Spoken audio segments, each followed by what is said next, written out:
Hello and welcome to achievers academy. ನಾನು ನಿಮ್ಮ Preetham and ನಾನು ನಿಮ್ಮ ರೇವಣ್ಗೌಡ. ಇವತ್ತಿನ ಕ್ವಿಕ್ ಕರೆಂಟ್ ಅಫೇರ್ಸ್ಗೆ ಸ್ವಾಗತ. ಇವತ್ತಿನ ಸಂಚಿಕೆಯನ್ನು ಪ್ರಾರಂಭ ಮಾಡೋಣ. ಸ್ನೇಹಿತರೆ, ನಮ್ಮ ಮೊದಲನೇ ಪ್ರಶ್ನೆ ಹೀಗಿದೆ: ಇತ್ತೀಚೆಗೆ ಸುದ್ದಿಯಲ್ಲಿರುವ CCTNS ನ ವಿಸ್ತೃತ ರೂಪ ಏನು? What is the full form of CCTNS which in news recently? ನಮ್ಮ ಮೊದಲನೇ option crime and criminal tracking network and system. Option B crime cyber and criminal network and system. Option C crime and criminal tracking network and system. ನಮ್ಮ ಕೊನೆಯ option crime cyber and call tracking network and system ಆಗಿದೆ. ಇವತ್ತಿನ ಮೊದಲ ಪ್ರಶ್ನೆಯಲ್ಲಿ CCTNS ಅನ್ನುವಂತಹ ವ್ಯವಸ್ಥೆಯ ವಿಸ್ತೃತ ರೂಪವನ್ನು ಕೇಳಿದ್ದಾರೆ. ಇದು ನಮ್ಮ ಭಾರತದಲ್ಲಿ ಅಪರಾಧ ತಡೆ ವಿಭಾಗದಲ್ಲಿ ಪ್ರಮುಖವಾದಂತಹ ಪಾತ್ರವನ್ನು ನಿಭಾಯಿಸುತ್ತೆ. ಸೊ ಎಕ್ಸಾಮ್ ದೃಷ್ಟಿಯಿಂದ ಬಹಳ ಇಂಪಾರ್ಟೆಂಟ್ ಆಗಿರುತ್ತೆ. ಆ್ಯಂಡ್ ಈ CCTNS ನ ಫುಲ್ ಫಾರ್ಮ್ ಬಂದ್ಬಿಟ್ಟು option A crime and criminal tracking network and systems. So ಇದು ಬಹಳ ಪ್ರಮುಖವಾದಂಥ ಪಾತ್ರವನ್ನು ನಿಭಾಯಿಸುತ್ತೆ. ಇದರ ಬಗ್ಗೆ ಸ್ವಲ್ಪ ನಾನು ಬೆಳಕನ್ನು ಕೂಡ ಚೆಲ್ತೀನಿ. ಇನ್ನೊಂದ್ಸರಿ ಅದನ್ನು ನೆನ್ಪಿಟ್ಕೊಳ್ಳಿ. CCTNS ಅಂತ ಹೇಳಿದ್ರೆ crime and criminal tracking network and systems ಅಂತೇಳಿ. ಅಂದರೆ ಕ್ರೈಮ್ ಆ್ಯಂಡ್ ಕ್ರಿಮಿನಲ್ ಬೋತ್ ಅಪರಾಧಿ ಮತ್ತು ಅಪರಾಧ ಅದನ್ನು ಟ್ರ್ಯಾಕ್ ಮಾಡುವಂತಹ ಒಂದು ಜಾಲ ಅಂತೇಳಿ ಕರಿಬಹುದು. ಇದನ್ನು ಒಂದು ವ್ಯವಸ್ಥೆ ಅಂತೇಳಿ ಕರಿಬಹುದು. ಸೊ ಇದನ್ನು 2009ನೇ ಇಸ್ವಿಯಲ್ಲಿ ನಮ್ಮ ದೇಶದಲ್ಲಿ ಜಾರಿಗೆ ತರಲಾಗುತ್ತೆ. 2008ರಲ್ಲಿ ನಮ್ಮ ದೇಶದಲ್ಲಿ ಮುಂಬೈ ಟೆರರಿಸ್ಟ್ ಅಟ್ಯಾಕ್ ಆಗುತ್ತೆ, ಭಯೋತ್ಪಾದನಾ ಕೃತ್ಯ ನಡೆಯುತ್ತೆ. ಅದಾದ ಬಳಿಕ ಅಂದಿನ ಗೃಹ ಸಚಿವರಾಗಿದ್ದಂತಹ P. ಚಿದಂಬರಂ ಅವರು ಇಂತಹ ಒಂದು ವ್ಯವಸ್ಥೆಯನ್ನು ನಮ್ಮ ದೇಶದಲ್ಲಿ ಜಾರಿಗೆ ತರಬೇಕು ಅಂತೇಳಿ ಯೋಚಿಸ್ತಾರೆ. ಆ್ಯಂಡ್ ಕೆಲವೊಂದ್ಸರಿ ಏನು ಮಾಡ್ತಾರೆ, CCTNS ಯಾವ ಒಂದು ವಿಚಾರಕ್ಕೆ ಸಂಬಂಧಪಟ್ಟಿದಂತೆ ಇಂಡೈರೆಕ್ಟ್ ಕ್ವಶನ್ ಕೂಡ ಕೇಳ್ತಾರೆ. ಸೊ ಅದರ ಒಂದು ಕಾರ್ಯನಿರ್ವಹಣೆಯನ್ನು ಕೂಡ ಅರ್ಥ ಮಾಡ್ಕೋಬೇಕಾಗುತ್ತೆ. ಬೇಸಿಕಲಿ CCTNS ಅಂತ ಹೇಳಿದ್ರೆ ಇಡೀ ಭಾರತ ದೇಶದಲ್ಲಿ ಸುಮಾರು 15,000 ಪೊಲೀಸ್ ಸ್ಟೇಷನ್ಗಳಿದ್ದಾವೆ, ಪೊಲೀಸ್ ಠಾಣೆಗಳಿದ್ದಾವೆ. ಆ ಎಲ್ಲ ಠಾಣೆಗಳನ್ನ ಇಂಟಿಗ್ರೇಟ್ ಮಾಡ್ತಕ್ಕಂಥ ಕೆಲಸಗಳು ಮಾಡುತ್ತೆ. ಬಿಕಾಸ್ ಬಹಳಷ್ಟು ಬಾರಿ ಏನಾಗುತ್ತೆ, ಈ ಅಂತಾರಾಜ್ಯ ಕಳ್ಳರು, ಅಂತಾರಾಜ್ಯ ರಾಬರ್ಸ್ ಏನಿರ್ತಾರೆ, ಇಂಟರ್ ಸ್ಟೇಟ್ ರಾಬರ್ಸ್ ಇರಬಹುದು, ಮರ್ಡರರ್ಸ್ ಇರಬಹುದು, ಅಥವಾ ಈ ಆರ್ಗನೈಸ್ಡ್ ಕ್ರಿಮಿನಲ್ಸ್ ಇರಬಹುದು, ಅವರು ಒಂದು ಇಡೀ ದೇಶದ ವ್ಯಾಪ್ತಿಯಲ್ಲಿ ಒಂದು ಕೆಲಸವನ್ನು ಮಾಡ್ತಾ ಇರ್ತಾರೆ. ಸೊ ಅವ್ರನ್ನ ಟ್ಯಾಕಲ್ ಮಾಡಬೇಕು ಅಂತ ಹೇಳಿದ್ರೆ ಬೇರೆ ಬೇರೆ ರಾಜ್ಯಗಳ ಅಥವಾ ಬೇರೆ ಬೇರೆ ದೇಶದ ಬೇರೆ ಬೇರೆ ಭಾಗದಲ್ಲಿರ್ತಕ್ಕಂತಹ ಪೊಲೀಸ್ ಸ್ಟೇಷನ್ಗಳ ಮಧ್ಯೆ ಸಮನ್ವಯ ಇರಬೇಕಾಗುತ್ತೆ, ಒಂದು ಕೋಆರ್ಡಿನೇಷನ್ ಇರಬೇಕಾಗುತ್ತೆ.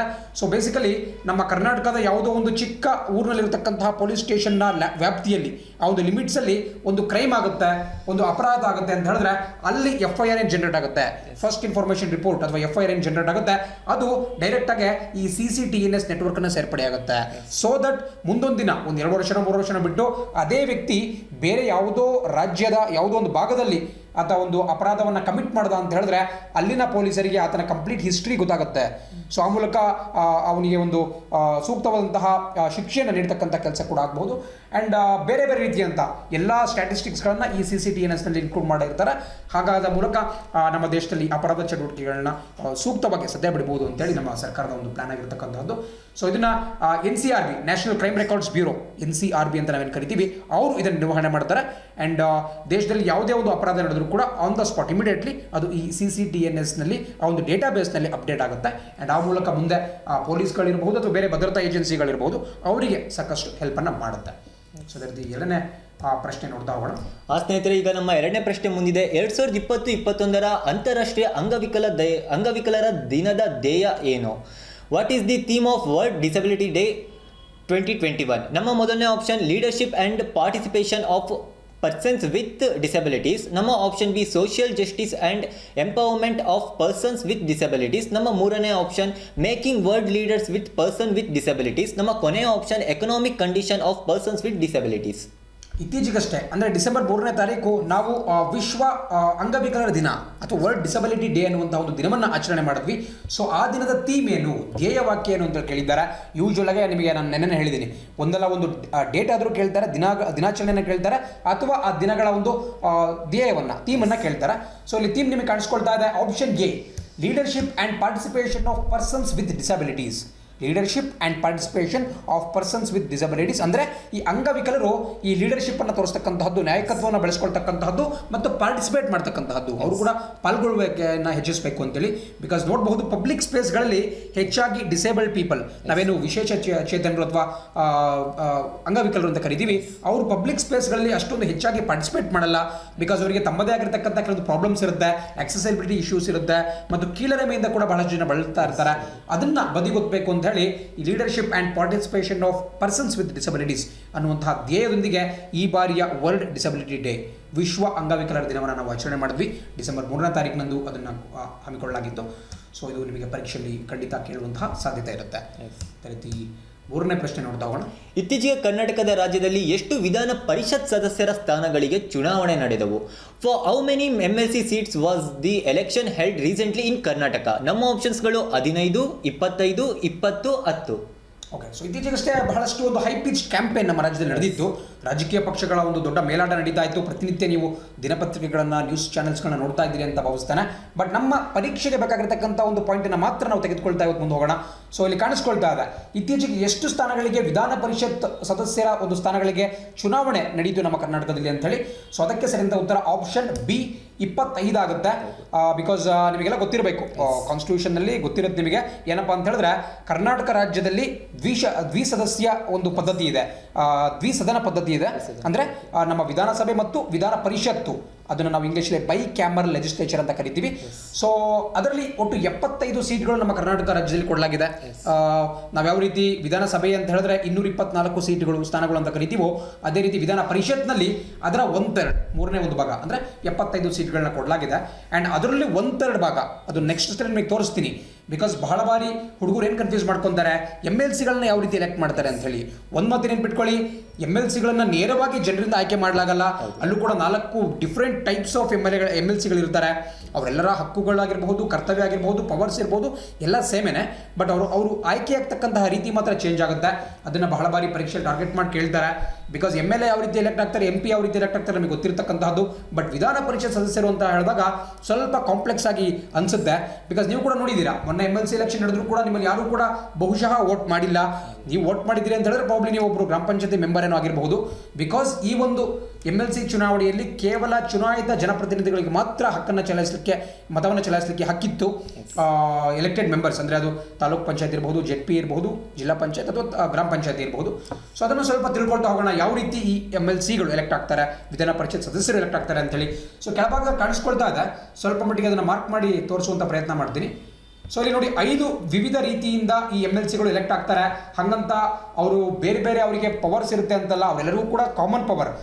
ಒಂದ್ಸರಿ ಎಲೆಕ್ಟ್ ಆದರು ಅಂತ ಹೇಳಿದ್ರೆ ಅವ್ರು ಕುತ್ಕೊಳ್ತಕ್ಕಂತಹದ್ದು ಕಾಮನ್ ಒಂದು ಚೇಂಬರಲ್ಲಿ ಕೂರ್ತಾರೆ, ಮತ್ತು ಕಾಮನ್ ಅವರಿಗೂ ಕೂಡ MLA ಲ್ಯಾಂಡ್ನಿಂದ ಸೇಮ್ ಅಮೌಂಟ್ ಕೂಡ ಬರುತ್ತೆ. ಪ್ರತಿಯೊಂದು ಅವರ ಒಂದು ಕರ್ತವ್ಯಗಳು ಸೇಮ್ ಆಗಿರುತ್ತೆ. ಬಟ್ ಅವರು ಆಯ್ಕೆ ಆಗ್ತಕ್ಕಂಥ ವಿಧಾನ ಮಾತ್ರ ಖಂಡಿತ ಚೇಂಜ್ ಇರುತ್ತೆ. 5 ವಿವಿಧ ರೀತಿಯಿಂದ ಅವರು ಆಯ್ಕೆ ಆಗ್ಬೋದು. ಮೊದಲನೇದು ಕಾಣಿಸ್ಕೊಳ್ತಾ ಇದೆ, ಸ್ಥಳೀಯ ಸಂಸ್ಥೆಗಳಿಂದ, ಫ್ರಮ್ ಲೋಕಲ್ ಬಾಡೀಸ್. ನಾವೇನು ಇತ್ತೀಚೆಗೆ 25 ಮಂದಿ ಎಲೆಕ್ಷನನ್ನು ನೋಡಿದ್ವಿ, ಅವರು ಎಲೆಕ್ಟ್ ಆಗಿದ್ದು ಖಂಡಿತವಾಗಿ ಈ ಸ್ಥಳೀಯ ಸಂಸ್ಥೆಗಳಿಂದ, ಲೋಕಲ್ ಬಾಡೀಸ್ಗಳಿಂದ. ಅಂದರೆ ಫಾರ್ ಎಕ್ಸಾಂಪಲ್ ಶಿವಮೊಗ್ಗ ಸ್ಥಳೀಯ ಸಂಸ್ಥೆ ಅಂತ ಹೇಳಿದ್ರೆ ಶಿವಮೊಗ್ಗ ವ್ಯಾಪ್ತಿಯಲ್ಲಿ ಬರ್ತಕ್ಕಂತಹ ZP ಇರ್ಬೋದು, ತಾಲೂಕ್ ಪಂಚಾಯತ್ ಇರ್ಬೋದು, ಅಥವಾ ಗ್ರಾಮ ಪಂಚಾಯತ್ ಇರ್ಬೋದು, ಅಲ್ಲಿನ ಚುನಾಯಿತ ಸದಸ್ಯರಿಂದ ಅವರು ಆಯ್ಕೆ ಆಗ್ತಾರೆ. ಅದೇ ರೀತಿ ಬೇರೆ ಬೇರೆ ಕಾನ್ಸ್ಟಿಟ್ಯೂನ್ಸೀಸ್ ಬರುತ್ತೆ. ಇದು ಯಾವುದೇ ಜಿಲ್ಲೆಗೆ ಸೀಮಿತವಾಗಿಲ್ಲ. ನೀವು ನೋಡ್ಬೋದು ಶಿವಮೊಗ್ಗ, ಚಿತ್ರದುರ್ಗ ಅಥವಾ ಶಿವಮೊಗ್ಗ, ದಾವಣಗೆರೆ ಹೀಗೆ ಕಂಬೈನ್ ಮಾಡಿ ಮಾಡಲಾಗಿರುತ್ತೆ. ಅದೇ ಕೆಲವೊಂದು ಜಿಲ್ಲೆಗಳನ್ನ, ಫಾರ್ ಎಕ್ಸಾಂಪಲ್ ಬೆಳಗಾಂ ನೀವು ತೆಗೆದುಕೊಂಡ್ರಿ ಅಂತ ಹೇಳಿದ್ರೆ ಅದನ್ನ ದ್ವಿಸದಸ್ಯ ಕ್ಷೇತ್ರ ಅಂತ ಕರಿತೀವಿ. ಅಂದ್ರೆ ಒಂದೇ ಕ್ಷೇತ್ರದಲ್ಲಿ 2 ಮೆಂಬರ್ಸ್ ಕೂಡ ಇರ್ತಾರೆ. ಸೊ ಅದು ಬಹಳ ಕಾಂಪ್ಲೆಕ್ಸ್ ಆಗಿ ಅನಿಸಬಹುದು, ಬಟ್ ಸಿಂಪಲ್ ಆಗಿ ಇರತಕ್ಕಂಥದ್ದು. ಸೊ ಆ ರೀತಿ 1/3, ಮೂರನೇ ಒಂದು ಭಾಗದಷ್ಟು ಸದಸ್ಯರು ಆಯ್ಕೆ ಆಗ್ತಾರೆ. ಅದೇ ರೀತಿ ಡೈರೆಕ್ಟ್ ಆಗಿ ವಿಧಾನಸಭಾ ಸದಸ್ಯರಿಂದ, ನಾವೇನು MLAಗಳನ್ನ 224 ಜನ MLAಗಳನ್ನ ಆಯ್ಕೆ ಮಾಡಿರ್ತೀವಿ, ಅವರು ಕೂಡ ಹೋಗ್ಬಿಟ್ಟು ಒಂದು 1/3 ಆಫ್ 75, ಮೂರನೇ ಒಂದು ಭಾಗದಷ್ಟು ಜನರನ್ನ ಅವರು ಆಯ್ಕೆ ಮಾಡ್ತಾರೆ. ಸೊ ಅದೇ ರೀತಿ ಮೂರನೇ ಟೈಪ್ ನೀವು ನೋಡ್ತಾ ಇದ್ದೀರಾ, ನಾಮನಿರ್ದೇಶನ 1/6, ಅಂದರೆ ಒಟ್ಟು 75 ಏನು ಮೆಂಬರ್ಸ್ ಇರ್ತಾರೆ, ಅದರಲ್ಲಿ 6ನೇ ಒಂದು ಭಾಗದಷ್ಟು ಮೆಂಬರ್ಸನ್ನು ರಾಜ್ಯಪಾಲರು ನಾಮನಿರ್ದೇಶನ ಮಾಡ್ತಾರೆ. ಅಂದರೆ ಬೇರೆ ಬೇರೆ ರಂಗಗಳಲ್ಲಿ ಪ್ರಾಕ್ಟಿಕಲ್ ಎಕ್ಸ್ಪೀರಿಯನ್ಸ್ ಹೊಂದಿರತಕ್ಕಂಥವ್ರು ಮತ್ತು ಸಾಧನೆಗೈದಂತಹ ವ್ಯಕ್ತಿಗಳನ್ನು ನಾಮಿನೇಟ್ ಮಾಡ್ತಾರೆ. ಯಾವ ರೀತಿ ರಾಜ್ಯಸಭೆಗೆ ನಾಮಿನೇಟ್ ಮಾಡಲಾಗುತ್ತೆ 12 ಮೆಂಬರ್ಸನ್ನು, ಅದೇ ರೀತಿ ನಮ್ಮ ರಾಜ್ಯಪಾಲರು ರಾಜ್ಯಸಭೆಗೂ, ನಮ್ಮ ವಿಧಾನ ಪರಿಷತ್ಗೂ ಕೂಡ ನಾಮಿನೇಟ್ ಅಥವಾ ನಾಮನಿರ್ದೇಶನವನ್ನು ಮಾಡ್ತಾರೆ. ಅದೇ ರೀತಿ ಬಾಟಮಲ್ಲಿ 2 ಕಾಣಿಸ್ಕೊಳ್ತಾ ಇದೆ, 1/12. ಅಂದರೆ ಈ ಒಟ್ಟು 75 ಜನರಲ್ಲಿ, 75 ಸದಸ್ಯರಲ್ಲಿ 12ನೇ ಒಂದು ಭಾಗದಷ್ಟು ಜನರನ್ನ ಶಿಕ್ಷಕರ ಕ್ಷೇತ್ರದಿಂದ ಮತ್ತು ಪದವೀಧರ ಕ್ಷೇತ್ರದಿಂದ ಕೂಡ ಆಯ್ಕೆ ಮಾಡ್ಕೊಳ್ಳಲಾಗುತ್ತೆ. ಅದನ್ನು ನಾವು teachers constituency and graduates constituency ಅಂತ ಕರಿತೀವಿ. ಸೊ ಈ 5 ಮೆಥಡ್ನಿಂದ ನಮ್ಮ ಕರ್ನಾಟಕ ರಾಜ್ಯದ ವಿಧಾನ ಪರಿಷತ್ ಏನಿದೆ, ಮೆಂಬರ್ ಆಫ್ ಲೆಜಿಸ್ಲೇಟಿವ್ ಕೌನ್ಸಿಲ್ ಅಥವಾ ಈ ಲೆಜಿಸ್ಲೇಟಿವ್ ಕೌನ್ಸಿಲ್ ಏನು ಬರುತ್ತೆ, ಅದು ನಾವು ಮೇಲ್ಮನೆ ಅಂತ ಕೂಡ ಕರಿತೀವಿ, ಹಿರಿಯರ ಸದನ ಅಂತ ಕೂಡ ಕರಿತೀವಿ. ಸೊ ಅಲ್ಲಿಗೆ ಈ 5 ರೀತಿಯಿಂದ ಮೆಂಬರ್ಸನ್ನು ಆಯ್ಕೆ ಮಾಡಲಾಗುತ್ತೆ. ಆ್ಯಂಡ್ ಒಂದು ಗೊತ್ತಿರಲಿ ನಿಮಗೆ, ನಮ್ಮ ದೇಶದಲ್ಲಿರ್ತಕ್ಕಂಥ ಎಲ್ಲ ರಾಜ್ಯಗಳಿಗೂ ಈ ಒಂದು ಅವಕಾಶ ಇಲ್ಲ. 2 ಡಬಲ್ ಬೈ ಕ್ಯಾಮರಲ್ ಲೆಜಿಸ್ಲೇಚರ್, ಅಂದರೆ ಈ ದ್ವಿಸದನ ಪದ್ಧತಿ ಇರತಕ್ಕಂತಹದ್ದು ಕೇವಲ 6 ರಾಜ್ಯಗಳಲ್ಲಿ ಮಾತ್ರ. ಹುಡುಗರು ಸ್ವಲ್ಪ ಕನ್ಫ್ಯೂಸ್ ಮಾಡ್ಕೋಬಹುದು. ನೀವು ಹಳೆ ಬುಕ್ಸನ್ನು ನೋಡಿದ್ರಿ ಅಂತ ಹೇಳಿದ್ರೆ 7 ಅಂತ ಇರುತ್ತೆ, ಬಿಕಾಸ್ ಜಮ್ಮು ಕಾಶ್ಮೀರವನ್ನು ಕೂಡ ಅಲ್ಲಿ ಇನ್ಕ್ಲೂಡ್ ಮಾಡ್ಕೊಂಡಿದ್ರು. ಬಟ್ ಪ್ರಸಕ್ತ ಸನ್ನಿವೇಶದಲ್ಲಿ ಇರತಕ್ಕಂತಹದ್ದು ಕೇವಲ 6 ರಾಜ್ಯಗಳಲ್ಲಿ ಮಾತ್ರ. ಅಲ್ಲಿ ನಿಮಗೆ ಡೀಟೇಲ್ ಕೊಟ್ಟಿದ್ದಾರೆ. ಬಟ್ ಐ ಥಿಂಕ್ ಇಲ್ಲಿ ಕಣ್ತಪ್ಪಿಂದ ಜಮ್ಮು ಕಾಶ್ಮೀರದ ಇನ್ಕ್ಲೂಡ್ ಆಗಿಬಿಟ್ಟಿದೆ. ದಯವಿಟ್ಟು ಅದನ್ನು ಕ್ಯಾನ್ಸಲ್ ಮಾಡ್ಕೊಳ್ಳಿ. ಮೋಸ್ಟ್ ಆಫ್ ದ ಓಲ್ಡ್ ಬುಕ್ಸಲ್ಲಿ ನಿಮಗೆ ಜಮ್ಮು ಕಾಶ್ಮೀರ ಇರುತ್ತೆ. ಬಿಕಾಸ್ 2019ರಲ್ಲಿ ಜಮ್ಮು ಕಾಶ್ಮೀರ ಪುನರ್ರಚನೆ ಕಾಯ್ದೆ ಏನು Jammu and Kashmir reorganisation act ಬರುತ್ತೆ, ಅದರ ಅಡಿಯಲ್ಲಿ ಮಾತ್ರ ಜಮ್ಮು ಕಾಶ್ಮೀರದಿಂದ ಈ ಮೇಲ್ಮನವಿಯನ್ನು ಕಿತ್ಕೊಳ್ಳಲಾಯಿತು. ಪ್ರಸಕ್ತವಾಗಿರ್ತಕ್ಕಂತಹದ್ದು ಸುಮಾರು 6 ರಾಜ್ಯದಲ್ಲಿ, ಅದು ಉತ್ತರ ಪ್ರದೇಶ್, ಕರ್ನಾಟಕ, ತೆಲಂಗಾಣ, ಮಹಾರಾಷ್ಟ್ರ, ಬಿಹಾರ್ ಮತ್ತು ಆಂಧ್ರ ಪ್ರದೇಶ್. ದಯವಿಟ್ಟು ನೆನಪಲ್ಲಿ ಇಟ್ಕೊಳ್ಳಿ. ಆ್ಯಂಡ್ ಕೆಲವರು ಕನ್ಫ್ಯೂಸ್ ಮಾಡ್ಕೊತಾರೆ, ಆಂಧ್ರ ಪ್ರದೇಶ ಇಲ್ಲ ಅಂತ ಭಾವಿಸ್ತಾರೆ. ಖಂಡಿತ ಆಂಧ್ರ ಪ್ರದೇಶದಲ್ಲಿ ಇದೆ. ಬಿಕಾಸ್ ಇತ್ತೀಚೆಗಷ್ಟೇ ಅಲ್ಲಿನ ಮುಖ್ಯಮಂತ್ರಿ ಜಗನ್ಮೋಹನ್ ರೆಡ್ಡಿ ಅವರು ಒಂದು ಪತ್ರವನ್ನು ಬರೀತಾರೆ ನಮ್ಮ ಪಾರ್ಲಿಮೆಂಟ್ಗೆ, ಒಂದು ನಿರ್ಣಯವನ್ನು, ಪತ್ರ ಬರೆಯಲ್ಲ, ಪತ್ರ ಬರೆದ್ರೆ ಅದಕ್ಕೆ ಯಾವುದೇ ವ್ಯಾಲಿಡಿಟಿ ಇರಲ್ಲ, ಇಲ್ಲಿ ಒಂದು ನಿರ್ಣಯವನ್ನು ಅಂಗೀಕರಿಸ್ತಾರೆ, ಒಂದು ರೆಸಲ್ಯೂಷನ್ ಪಾಸ್ ಮಾಡ್ತಾರೆ ಆಂಧ್ರ ಪ್ರದೇಶದ ವಿಧಾನಸಭೆಯಲ್ಲಿ. ಏನಪ್ಪಾ ಅಂತ ಹೇಳಿದ್ರೆ ವಿಧಾನ ಪರಿಷತ್ತನ್ನು ಅವರ ರಾಜ್ಯದಲ್ಲಿ ತೆಗೆದು ಹಾಕಬೇಕು ಅಂತೇಳಿ, ಅಬೋಲಿಷ್ ಮಾಡಬೇಕು ಅಂತೇಳಿ. ಬಟ್ ಅದನ್ನ ಮಾಡ್ತಕ್ಕಂತಹ ಕಂಪ್ಲೀಟ್ ಪವರ್ ಇರತಕ್ಕಂತಹದ್ದು ಕೇವಲ ನಮ್ಮ ಸಂಸತ್ತಿಗೆ ಮಾತ್ರ. Only parliament can bring it to give it an effect. So ಸದ್ಯದ ಪರಿಸ್ಥಿತಿಯಲ್ಲಿ ಆಂಧ್ರ ಪ್ರದೇಶದ ಒಂದು ನಿರ್ಣಯ ಏನಿದೆ ಅದನ್ನ ನಮ್ಮ ಕೇಂದ್ರ ಸರ್ಕಾರ ಅಂದರೆ ನಮ್ಮ ಸಂಸತ್ತು ಅಂಗೀಕಾರ ಮಾಡಿಲ್ಲ. Parliament has not agree to it. So ಹಾಗಾಗಿ ಇನ್ನೂ ಕೂಡ ಆಂಧ್ರ ಪ್ರದೇಶದಲ್ಲಿ ದ್ವಿಸದನ ಪದ್ಧತಿ, ಬೈ ಕ್ಯಾಮರಲ್ ಲೆಜಿಸ್ಲೇಚರ್ ಕಂಟಿನ್ಯೂ ಆಗ್ತಾ ಇದೆ. ದಟ್ ಮೀನ್ಸ್ ಅಲ್ಲೂ ಕೂಡ 2 ಸದನಗಳಿದ್ದಾವೆ. ಸೊ ಅದೇ ರೀತಿ ಮುಂದಿನ ಪ್ರಶ್ನೆ ನೋಡ್ತಾ ಹೋಗೋಣ. ಸ್ನೇಹಿತರೆ, ಇದೀಗ 4ನೇ ಪ್ರಶ್ನೆ. ಇತ್ತೀಚೆಗೆ ಸುದ್ದಿಯಲ್ಲಿರುವ ಆಸ್ಪಾ ಕಾಯ್ದೆ, ಆ ಕಾಯ್ದೆ ಜಾರಿಗೆ ಬಂದ ವರ್ಷ ಯಾವುದು? In which year AFSPA act was passed, which in news recently? ನಮ್ಮ ಆಪ್ಷನ್ಗಳು 1954, 56, 58, 1960. ಓಕೆ, ಇತ್ತೀಚೆಗಷ್ಟೇ ಆಫ್ಸ್ಪಾ ಅನ್ನುವಂತಹ ಒಂದು ಕಾಯ್ದೆ ಸಿಕ್ಕಾಪಟ್ಟೆ ಸದ್ದನ್ನು ಮಾಡ್ತಾ ಇದೆ. ಎಸ್ಪೆಷಲಿ ಒಂದು ಬಾಟ್ಸ್ಟಪ್ ಆಪರೇಷನ್ ಬಗ್ಗೆ ನಿಮಗೆ ಹೇಳಲೇಬೇಕಾಗುತ್ತೆ. ಇತ್ತೀಚೆಗಷ್ಟೇ ನಾಗಾಲ್ಯಾಂಡ್ನಲ್ಲಿ, ನಮ್ಮ ಈಶಾನ್ಯ ಭಾರತದ ರಾಜ್ಯವಾಗಿರ್ತಕ್ಕಂಥ ನಾಗಾಲ್ಯಾಂಡ್ನಲ್ಲಿ ಒಂದು ಆಪರೇಷನನ್ನು, ಒಂದು ಕಾರ್ಯಾಚರಣೆಯನ್ನು ನಮ್ಮ ಇಂಡಿಯನ್ ಆರ್ಮಿ ಕೈಗೊಳ್ತಾ ಇತ್ತು. ಬಟ್ ಅನ್ಫಾರ್ಚುನೇಟ್ಲಿ ಅವತ್ತು ಏನು ಅವರು ಕಾರ್ಯಾಚರಣೆಯನ್ನು ಹಮ್ಮಿಕೊಂಡಿದ್ರು, ಅಂದರೆ ಈ ನುಸುಳುಕೋರರ ವಿರುದ್ಧ ಒಂದು ಆಪರೇಷನ್ ಮಾಡ್ತಾ ಇದ್ರು, ಅಲ್ಲಿ ಅವರಿಗೆ ಇಂಟೆಲಿಜೆನ್ಸ್ ಫೇಲ್ಯೂರ್ ಆಗಿತ್ತು. ಅವ್ರಿಗೆ ಬಂದಂತಹ ಮಾಹಿತಿ ಪ್ರಕಾರ ಯಾವುದೋ ಒಂದು ಪರ್ಟಿಕ್ಯುಲರ್ ಬ್ರ್ಯಾಂಡ್ನ ಕಲರ್ನ ವೆಹಿಕಲ್ನಲ್ಲಿ ಒಂದಷ್ಟು ಜನ ಉಗ್ರಗಾಮಿಗಳು ಆಗಮಿಸ್ತಾ ಇದ್ರು, ಅವ್ರ ಮೇಲೆ ಅಟ್ಯಾಕ್ ಮಾಡಬೇಕು ಅಂತೇಳಿ ಅವ್ರು ಪ್ಲಾನ್ ಮಾಡ್ಕೊಂಡಿದ್ರು. ಬಟ್ ಅನ್ಫಾರ್ಚುನೇಟ್ಲಿ ಅದೇ ಸಮಯಕ್ಕೆ, ಅದೇ ಸಂದರ್ಭದಲ್ಲಿ ಯಾವುದೋ ಒಬ್ಬ ಪ್ಯಾಸೆಂಜರ್ಸ್ಗಳು, ಅಂದರೆ ಈ ಮೈನರ್ಸ್, ಅಲ್ಲಿ ಗಣಿಗಾರಿಕೆಯಲ್ಲಿ ತೊಡ್ಕೊಂಡಿದ್ದಂತಹ ಕಾರ್ಮಿಕರು ಹೋಗ್ತಿದ್ದಂತಹ ಗಾಡಿ ಬಂದ್ಬಿಡ್ತು. ಬಟ್ ಅದನ್ನು ಗುರುತಿಸಲಿಕ್ಕೆ ವಿಫಲರಾದಂತಹ ಸೇನಾಪಡೆಗಳು ಅವರ ಮೇಲೆ ಗುಂಡಿನ ದಾಳಿಯನ್ನು ಗೈದ್ರು. ಅಲ್ಲಿ ಸುಮಾರು ಜನ ಮೃತಪಟ್ಟರು. ಸೊ ಅದು ಇಡೀ ನಾಗಾಲ್ಯಾಂಡ್ ರಾಜ್ಯದಲ್ಲಿ ಸಾಕಷ್ಟು ದೊಡ್ಡ ಸದ್ದನ್ನು ಕ್ರಿಯೇಟ್ ಮಾಡಿತು. ತುಂಬ ಒಂದು ಡಿಸ್ಟರ್ಬೆನ್ಸ್ ಕೂಡ ಕಾಸ್ ಆಯಿತು. ಬಿಕಾಸ್ ನಿಮಗೆಲ್ಲ ಗೊತ್ತಿರಬೇಕು, ಇತ್ತೀಚೆಗಷ್ಟೇ ನಾಗಾಲ್ಯಾಂಡ್ನಲ್ಲಿ ಒಬ್ಬ ಹಿರಿಯ ಮೇಜರ್ ರ್ಯಾಂಕ್ನ ಅಧಿಕಾರಿಯನ್ನು ತೆಗೆಯಲಾಗಿತ್ತು. ಸೊ ಹಾಗಾಗಿ ಅಂಡರ್ ಪ್ರೆಷರ್, ಭಾರತೀಯ ಸೇನೆ ಸಿಕ್ಕಾಪಟ್ಟೆ ಪ್ರೆಷರ್ಲಿದ್ದು ಪ್ರತೀಕಾರ ತೀರಿಸ್ಕೋಬೇಕಾಗಿತ್ತು, ರಿವೆಂಜ್ ತೆಗೆದುಕೊಳ್ಬೇಕಾಗಿತ್ತು. ಬಟ್ ಆ ಒಂದು ಹಠದಲ್ಲಿ ಎಲ್ಲೋ ಒಂದು ಕಡೆ ಚಿಕ್ಕ ಎಡವಟ್ಟು ಆಗ್ಬಿಟ್ಟು ಈ ರೀತಿ ಅಮಾಯಕರು ಪ್ರಾಣವನ್ನು ಕಳ್ಕೊಂಡ್ರು. ಯಾವಾಗ ಈ ಒಂದು ಇನ್ಸಿಡೆಂಟ್ ಆಯಿತು, ಆವಾಗ ಆಫ್ಸ್ಪಾ ಅನ್ನುವಂತಹ ಕಾಯ್ದೆಯನ್ನು ವಾಪಸ್ ಪಡಿಬೇಕು ಅಂತ ಹೇಳಿ ಒಕ್ಕೂರಿನಿಂದ ಹಲವಾರು ಈಶಾನ್ಯ ಭಾರತದ ರಾಜ್ಯಗಳು ಡಿಮ್ಯಾಂಡ್ ಮಾಡ್ತಾ ಇದ್ದಾವೆ. ಸೊ ಹಾಗಾಗಿ ಆಫ್ಸ್ಪಾ ಅಂತಕ್ಕಂಥದ್ದು ಏನು, ಅದರ ರಿಪರ್ಕಷನ್ಸ್ ಏನು, ಅದರ ಇಂಪ್ಲಿಕೇಶನ್ಸ್ ಏನು ಅಂತೇಳಿ ನಾವು ತಿಳ್ಕೊಬೇಕಾಗುತ್ತೆ. So basically AFSPA full form ಕೂಡ ಗೊತ್ತಿರಬೇಕಾಗುತ್ತೆ. ಖಂಡಿತ ಪರೀಕ್ಷೆಗೆ ಕೇಳ್ಬೋದು. ಈವನ್ PSI ಎಸ್ಎ ಟಾಪಿಕ್ ಕೂಡ ಇದು ಆಗುವಂಥ ಸಾಧ್ಯತೆ ಇರುತ್ತೆ. ಸೊ ಆಫ್ಸ್ಪಾ ಅಂತ ಹೇಳಿದ್ರೆ arm forces special powers act. ಇನ್ನೊಂದ್ಸರಿ ಹೇಳ್ತೀನಿ, arm forces special powers act. ಇದನ್ನು ಯಾವ ಇಸ್ವಿಯಲ್ಲಿ ಜಾರಿ ತಂದಿರು ಅಂತ ಕೇಳ್ತಿದ್ರೆ ಅದನ್ನು ನಾನು ಮತ್ತೆ ಹೇಳ್ತೀನಿ. ಬಟ್ ನಿಮಗೆ ಫುಲ್ ಫಾರ್ಮ್ ಕೂಡ ಪ್ರಸಕ್ತ ಸನ್ನಿವೇಶದಲ್ಲಿ ಬಹಳ ಇಂಪಾರ್ಟೆಂಟ್ ಆಗುತ್ತೆ. Arm forces special powers act ಅಂದರೆ ನಮ್ಮ ರಕ್ಷಣಾ ಪಡೆಗಳ ವಿಶೇಷ ಅಧಿಕಾರಗಳ ಕಾಯ್ದೆ ಅಂತೇಳಿ ನಾವು ಇದನ್ನು ಕರಿಬಹುದು. ಸೊ ಈ ಕಾಯ್ದೆ ಅಡಿಯಲ್ಲಿ ಡಿಸ್ಟರ್ಬ್ಡ್ ಏರಿಯಾಸ್, ಪ್ರಕ್ಷುಬ್ಧ ಪ್ರದೇಶಗಳು ಅಂತೇಳಿ ಪರಿಗಣಿಸಲಾಗುತ್ತೆ. ಆ ಪ್ರಕ್ಷುಬ್ಧ ಪ್ರದೇಶಗಳಲ್ಲಿ ಈ ಆಫ್ಸ್ಪಾ ಕಾಯ್ದೆಯನ್ನು ಹೇರಲಾಗುತ್ತೆ. ಒಂದು ಬಾರಿ ಆಫ್ಸ್ಪಾ ಕಾಯ್ದೆ ಬಂತು ಅಂತ ಹೇಳಿದ್ರೆ ಅಲ್ಲಿ ಸೇನಾ ಪಡೆಗಳಿಗೆ, ಈ ರಕ್ಷಣಾ ಪಡೆಗಳಿಗೆ ಸಿಕ್ಕಾಪಟ್ಟೆ ಪವರ್ ಬರುತ್ತೆ. ಅವರು ವಿತೌಟ್ ಎನಿ ವಾರೆಂಟ್, ನಿಮಗೆ ಗೊತ್ತು ಯಾವುದೇ ಒಬ್ಬ ವ್ಯಕ್ತಿನ ಬಂಧಿಸಬೇಕು ಅಂತ ಹೇಳಿದ್ರೆ ವಾರೆಂಟ್ ಬೇಕಾಗುತ್ತೆ. ಬಟ್ ವಾರೆಂಟ್ ಇಲ್ಲದೇ ಅವರು ಯಾವುದೇ ವ್ಯಕ್ತಿಯನ್ನ ಪರಿಶೀಲಿಸಬಹುದು, ಅಂದರೆ ಅವ್ರನ್ನ ತಡೆದು ನಿಲ್ಲಿಸಿ ಅವ್ರನ್ನ ತಪಾಸಣೆಗೈಬಹುದು, ಜೊತೆಗೆ ಅವ್ರನ್ನ ಅರೆಸ್ಟ್ ಕೂಡ ಮಾಡಬಹುದು, ಬಂಧನವನ್ನು ಕೂಡ ಮಾಡಬಹುದು. ಆ್ಯಂಡ್ ಇದರ ಆನ್ಸರ್ ಕೂಡ ನಿಮ್ಮ ಸ್ಕ್ರೀನಲ್ಲಿ ಕಾಣಿಸ್ಕೊಳ್ತಾ ಇದೆ. ಆಪ್ಷನ್ ಸಿ 1958, 1958ನೇ ಇಸ್ವಿಯಲ್ಲಿ ಈ ಆಫ್ಸ್ಪಾ ಕಾಯ್ದೆನ ಜಾರಿಗೆ ತರಲಾಗುತ್ತೆ. ಒಂದಷ್ಟು ಹ್ಯಾಂಡ್ ಪಿಕ್ಡ್ ಕಾಯ್ದೆಗಳಿದ್ದಾವೆ, ಅವುಗಳ ಇಸ್ವಿ ನಿಮಗೆ ಬಹಳ ಚೆನ್ನಾಗಿ ಗೊತ್ತಿರಬೇಕಾಗುತ್ತೆ. ಅನ್ಲಾಫುಲ್ ಆಕ್ಟಿವಿಟೀಸ್ ಪ್ರಿವೆನ್ಷನ್ ಆಕ್ಟ್ ಇರಬಹುದು 1968. ಅದೇ ರೀತಿ ನೆನ್ನೆ ಡಿಸ್ಕಸ್ ಮಾಡಿದ್ವಿ NDPS act, narcotics drugs and psychotropic substances act ಅಂತ ಹೇಳಿ, ಅದನ್ನು ಕೂಡ 1985 ಜಾರಿಗೆ ತರಲಾಗುತ್ತೆ. ಸೊ ಕೆಲವೊಂದು ಪ್ರಮುಖ ಕಾಯ್ದೆಗಳು ಯಾವ ಇಸ್ವಿಯಲ್ಲಿ ಜಾರಿಗೆ ಬಂದು ಅನ್ನೋದು ಡೆಫಿನೆಟ್ಲಿ ನಿಮಗೆ ಗೊತ್ತಿರಬೇಕಾಗುತ್ತೆ. ವೈಲ್ಡ್ ಲೈಫ್ ಪ್ರೊಟೆಕ್ಷನ್ ಆಕ್ಟ್ ಅಂತಹ ಕೆಲವೊಂದು ಒಂದಷ್ಟು ಆ್ಯಕ್ಟ್ಗಳು ಗೊತ್ತಿರಬೇಕಾಗುತ್ತೆ. ಆ್ಯಂಡ್ ಪ್ರಸಕ್ತ ಸನ್ನಿವೇಶದಲ್ಲಿ ಯಾವ್ಯಾವ ರಾಜ್ಯದಲ್ಲಿ ಆಫ್ಸ್ಪಾ ಇದೆ ಅಂತ ಬಹಳ ಒಂದು ಇಂಪಾರ್ಟೆಂಟ್ ಪ್ರಶ್ನೆ ಈ ಬಗ್ಗೆ ಕಾಣಿಸ್ಕೊಳ್ತಾ ಇದೆ. ಕೊಟ್ಬಿಟ್ಟು ಕೇಳ್ತಾರೆ ಕೆಳಗಿನ ಯಾವ ರಾಜ್ಯದಲ್ಲಿ ಆಫ್ಸ್ಪಾ ಅಸ್ತಿತ್ವದಲ್ಲಿ ಇಲ್ಲ ಅಂತೇಳಿ. ಸೊ ಅದು ಎಲ್ಲೆಲ್ಲಿದೆ ಅಂತ ನೋಡ್ಕೊಂಬೋಣ. ಫಸ್ಟು ಮೇಜರ್ ಆಗಿ ಈ ಭಾಗದಲ್ಲಿ ಕಾಣಿಸ್ತಾ ಇದೆ ಜಮ್ಮು ಆ್ಯಂಡ್ ಕಾಶ್ಮೀರ್. ಜಮ್ಮು ಕಾಶ್ಮೀರದಲ್ಲಿ ಖಂಡಿತ ಆಫ್ಸ್ಪಾ ಅನ್ನುವಂಥ ಕಾಯ್ದೆ ಇವತ್ತಿಗೂ ಅಸ್ತಿತ್ವದಲ್ಲಿದೆ. ಅದಾದಮೇಲೆ ನಿಮಗೆ ಅರುಣಾಚಲ್ ಪ್ರದೇಶ ಇರಬಹುದು, ಅಸ್ಸಾಂ ಇರಬಹುದು, ಮೇಘಾಲಯ ಇರಬಹುದು, ನಾಗಾಲ್ಯಾಂಡ್, ಮಣಿಪುರ್ ಮತ್ತು ಮಿಜೋರಾಂ. ನಾಗಾಲ್ಯಾಂಡ್ ಮಣಿಪುರ ಅಂತ ಹೇಳಿದ್ರೆ ಇಡೀ ಮಣಿಪುರಲ್ಲಿಲ್ಲ, ಮಣಿಪುರ ಕ್ಯಾಪಿಟಲ್ ಸಿಟಿ ಇಂಫಾಲ್ ಏನಿದೆ ಅಲ್ಲಿ ಕೆಲವೊಂದು ಏರಿಯಾಗಳನ್ನ ಹೊರತುಪಡಿಸಿ ಉಳಿದಂತಹ ಪ್ರದೇಶದಲ್ಲಿದೆ. ಯಾಕೆ ನಾರ್ತ್ ಈಸ್ಟಲ್ಲೇ ಜಾಸ್ತಿ ಇದು ಇದೆಯಪ್ಪ ಅಂತ ಹೇಳಿದ್ರೆ ಅಲ್ಲೇ ಈ ಪ್ರತ್ಯೇಕವಾದಿಗಳು ಸೆಪರೇಟಿಸ್ಟ್ಗಳೇನಿದ್ದಾರೆ ಮತ್ತು ಈ ಲೆಫ್ಟ್ ವಿಂಗ್ ಎಕ್ಸ್ಟ್ರೀಮಿಸ್ಟ್ಸ್ LWE ಅಂತ ಕರಿತೀವಿ, ಲೆಫ್ಟ್ ವಿಂಗ್ ಎಕ್ಸ್ಟ್ರೀಮಿಸ್ಟ್ಸ್ ಅಂದರೆ ಎಡಪಂಥೀಯ ತೀವ್ರಗಾಮಿಗಳು ಅಲ್ಲಿ ಇದ್ದಾರೆ, ಸಿಕ್ಕಾಪಟ್ಟೆ ಬಂಡುಕೋರರಿದ್ದಾರೆ. ಸೊ ಇನ್ಸರ್ಜೆಂಟ್ಸ್ ಅಂತ ಕರಿತೀವಿ. ಸೊ ಹಾಗಾಗಿ ಅದನ್ನು ಟ್ಯಾಕಲ್ ಮಾಡಲಿಕ್ಕೆ ನಾರ್ತ್ ಈಸ್ಟರ್ನ್ ಸ್ಟೇಟ್ಸ್ ಮತ್ತು ಜಮ್ಮು ಕಾಶ್ಮೀರದಲ್ಲಿ ಇದನ್ನು ಇಂಪೋಸ್ ಮಾಡಲಾಗಿರ್ತಕ್ಕಂಥದ್ದು. ಬಟ್ ಈ ಭಾಗ ಕಾಣಿಸ್ತಾ ಇದೆ ಯಾವ ಒಂದು ಸ್ಟೇಟ್, ಆ ಸ್ಟೇಟಲ್ಲಿ ಮಾತ್ರ ಅದನ್ನು ಹಾಕಿಲ್ಲ. ತ್ರಿಪುರ ಈ ಭಾಗ ಕಾಣಿಸ್ತಾ ಇದೆ, ಮೂರು ಭಾಗದಿಂದ ಅದು ನಮ್ಮ ಬಾಂಗ್ಲಾದೇಶದಿಂದ ಸುತ್ತುವರೆದಿರ್ತಕ್ಕಂಥದ್ದು. ಅಲ್ಲಿ ಅಷ್ಟೊಂದು ಪ್ರಕ್ಷುಬ್ಧತೆ ಇಲ್ಲದೆ ಇರೋದ್ರಿಂದ ತ್ರಿಪುರದಲ್ಲಿ ಈ ಕಾನೂನನ್ನು ಹೇರಲಾಗಿಲ್ಲ ಪ್ರಸಕ್ತವಾಗಿ. ಆ್ಯಂಡ್ ಅಷ್ಟೇ ಅಲ್ಲ, ಸಿಕ್ಕಿಮಲ್ಲಿ ಕೂಡ ಅದು ಇಲ್ಲ. ಸಿಕ್ಕಿಂ, ವೆಸ್ಟ್ ಬೆಂಗಾಲ್, ತ್ರಿಪುರ ಅಲ್ಲೆಲ್ಲೂ ಕೂಡ ಇಲ್ಲ. ಈ ಸೆಲೆಕ್ಟೆಡ್ ಸ್ಟೇಟ್ಸ್ ಏನು ನಿಮಗೆ ಕಾಣಿಸ್ಕೊಳ್ತಾ ಇದೆ ಅಲ್ಲಿ ಮಾತ್ರ ಆಫ್ ಸ್ಪಾ ಇವತ್ತಿನ ದಿನದಲ್ಲಿ ಕಾಣಿಸ್ಕೊಳುತ್ತೆ.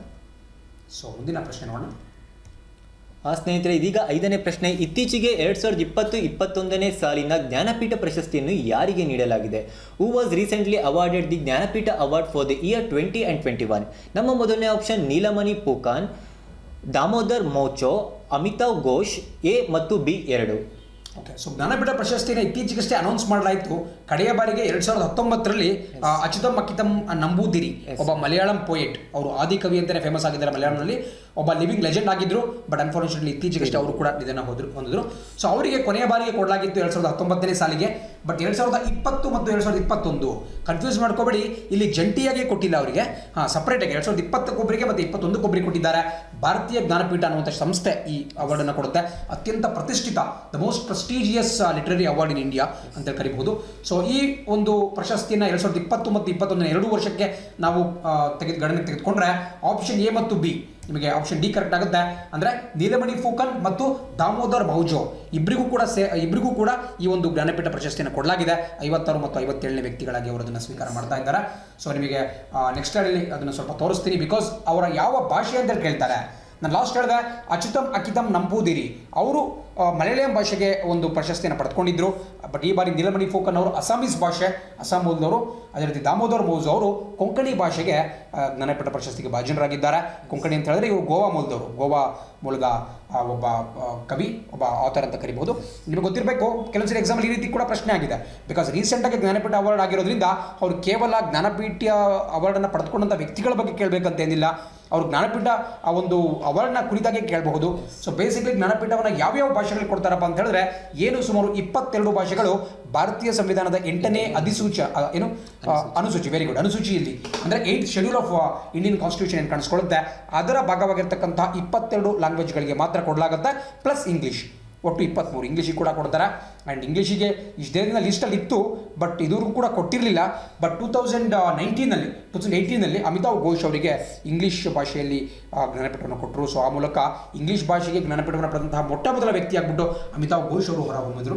ಬಟ್ ಇವಾಗ ಅಸ್ಸಾಮೀಸ್ ಮತ್ತು ಕೊಂಕಣಿ ಭಾಷೆಯ ನೀಲಮಣಿ ಫೂಕನ್ ಮತ್ತು ದಾಮೋದರ್ ಮೌಜೋ ಕೊಂಕಣಿ ಭಾಷೆ ಇವರಿಗೆ ಈ ಬಾರಿಯ ಅವಾರ್ಡನ್ನು ಕೊಡಲಾಗಿದೆ.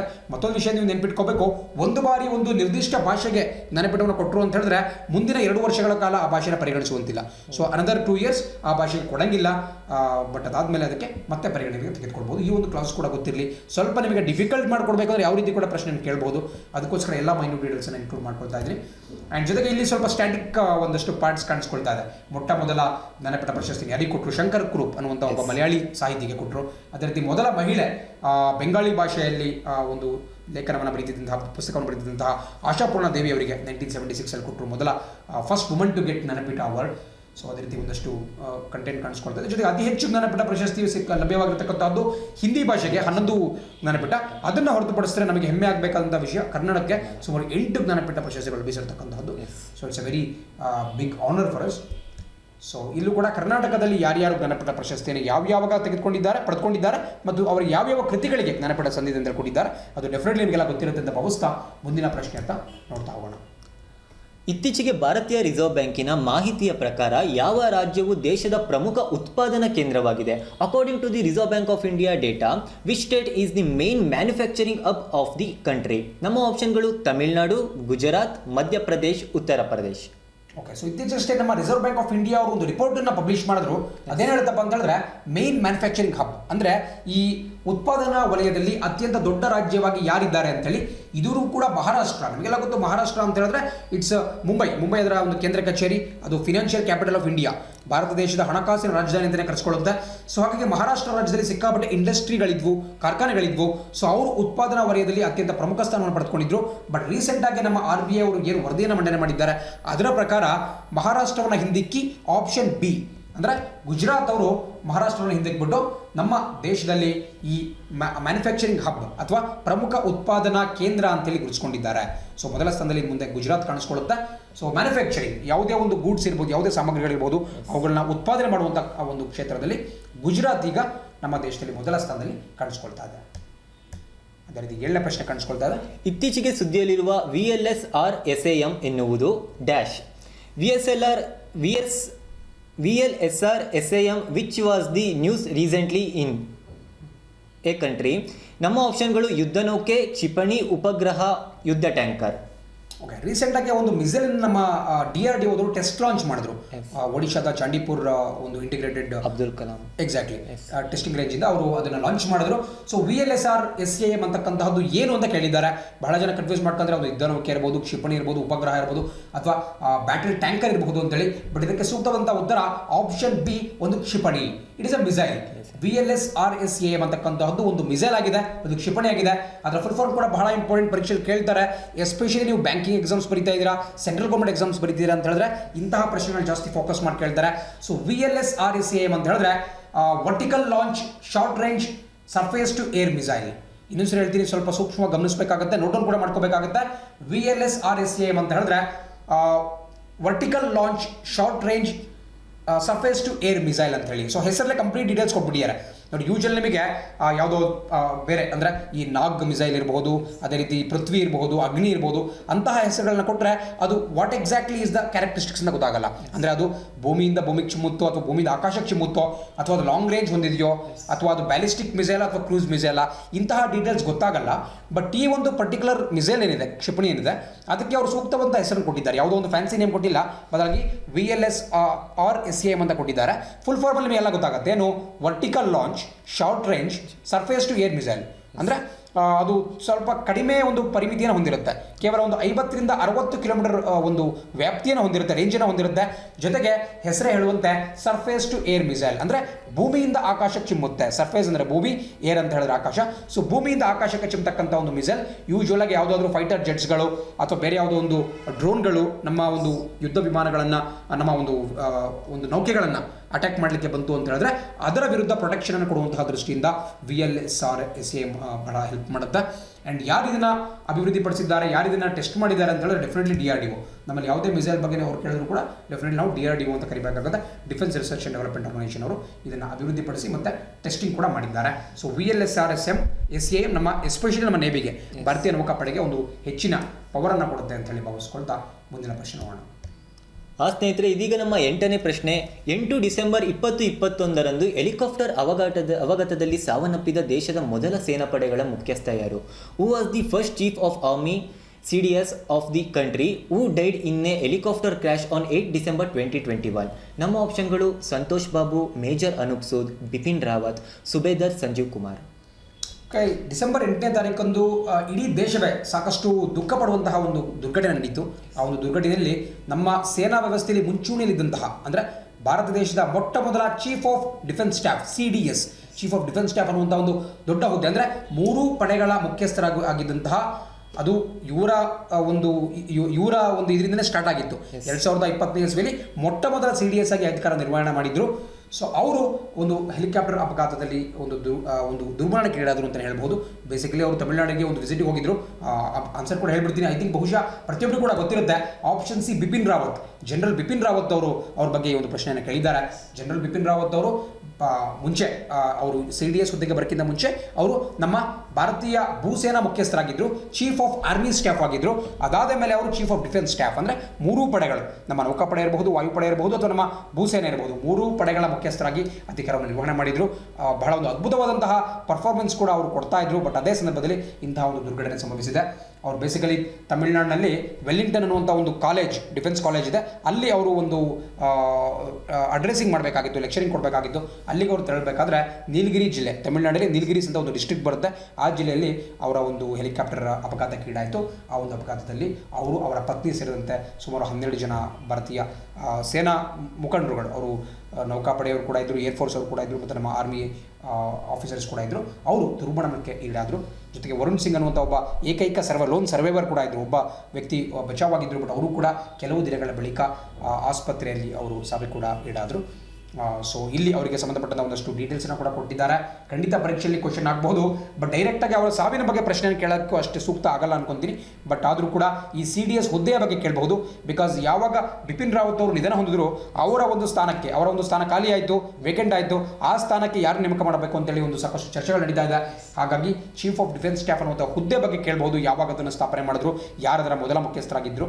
ಸೊ ಆ ರೀತಿಯೆಲ್ಲ ಕೇಳ್ಬೋದು. ಆ್ಯಂಡ್ ನಿಮ್ಮ ಎಕ್ಸಾಮ್ ಬರೋಕ್ಕಿಂತ ಮುಂಚೆ ಅದಕ್ಕೆ ಹೊಸಬ್ರು ಅಪಾಯಿಂಟ್ ಆದರು ಅಂದರೆ ಮೋಸ್ಟ್ ಪ್ರಾಬಬ್ಲಿ ಪ್ರಸಕ್ತವಾಗಿ ಏನು ಭೂಸೇನಾ ಮುಖ್ಯಸ್ಥರಾಗಿದ್ದಾರೆ ಮನೋಜ್ ಮುಕುಂದ್ ನರವಣೆ, ಅವ್ರನ್ನ ಮಾಡ್ಬೋದು ಅಂತೇಳಿ ಸಾಕಷ್ಟು ಸುದ್ದಿ ಇದೆ. ಬಟ್ ಯಾರಾಗ್ತಾರೆ ಅವರ ಹೆಸರು ನೀವು ದಯವಿಟ್ಟು ನೆನ್ಪಿಟ್ಕೋಬೇಕಾಗುತ್ತೆ, ಪರೀಕ್ಷೆಯಲ್ಲಿ ಬರುತ್ತೆ. ಆ್ಯಂಡ್ ಅವರ ಅಧಿಕಾರಾವಧಿ 65 ಇಯರ್ಸ್. ಅವರಿಗೆ ಯಾವುದೇ ಫಿಕ್ಸ್ಡ್ ಟೆನ್ಯೂರ್ ಇಲ್ಲ, ನಿರ್ದಿಷ್ಟ ಕಾಲಮಿತಿ ಇಲ್ಲ. ಬಟ್ ಅವರು 65 ವರ್ಷ ಅವರಿಗೆ ವಯಸ್ಸಾಗೋರು ಕೂಡ ಅವರು ಅಲ್ಲಿ ಸೇವೆಯನ್ನು ಸಲ್ಲಿಸ್ತಾರೆ.